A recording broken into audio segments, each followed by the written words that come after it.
ہوشیار بلی اور دشمن کی مثال۔ ایک کیڑا درخت پر گھونسلہ بنا کر مزے سے رہتا تھا۔ ایک دن وہ دانا پانی کے چکر میں اچھی فصل والے کھیت میں پہنچ گیا۔ وہاں کھانے پینے کی موج سے بڑا ہی خوش ہوا۔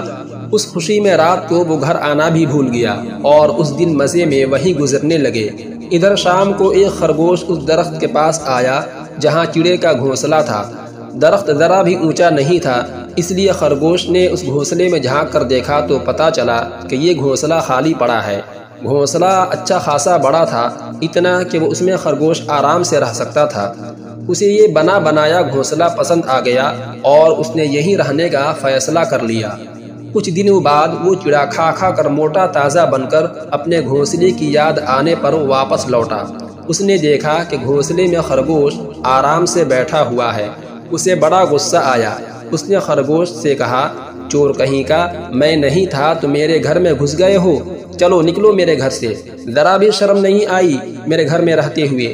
خرگوش امن سے جواب دینے لگا، کہاں کا تمہارا گھر؟ کون سا تمہارا گھر؟ یہ تو میرا گھر ہے۔ پاگل ہو گئے ہو تم؟ ارے کنواں، تالاب یا درخت ایک بار چھوڑ کر کوئی جاتا ہے تو اپنا حق بھی گنوا دیتا ہے۔ یہاں تو جب تک ہم ہیں وہ اپنا گھر ہے، بعد میں تو اس میں کوئی بھی رہ سکتا ہے۔ اب یہ گھر میرا ہے، بیکار میں مجھے تنگ مت کرو۔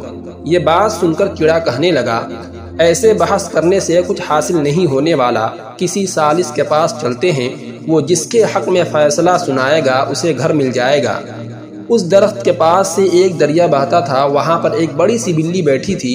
ویسے تو یہ بلی ان دونوں کی پیدائشی دشمن ہے، لیکن وہاں اور کوئی بھی نہیں تھا، اس لیے ان دونوں نے اس کے پاس جانا اور اس سے انصاف لینا ہی مناسب سمجھا۔ احتیاط برتتے ہوئے بلی کے پاس جا کر انہوں نے اپنے مسائل بتائے۔ انہوں نے کہا، ہم نے اپنی الجھن تو بتا دی، اب اس کا حل کیا ہے؟ اس کا جواب آپ سے سننا چاہتے ہیں۔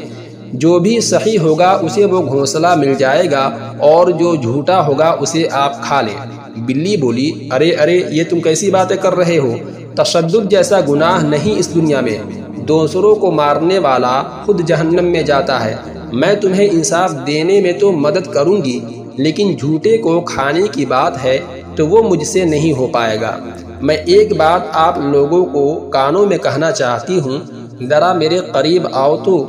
خرگوش اور چڑا خوش ہو گئے کہ اب فیصلہ ہو کر رہے گا اور اس کے بالکل قریب گئے۔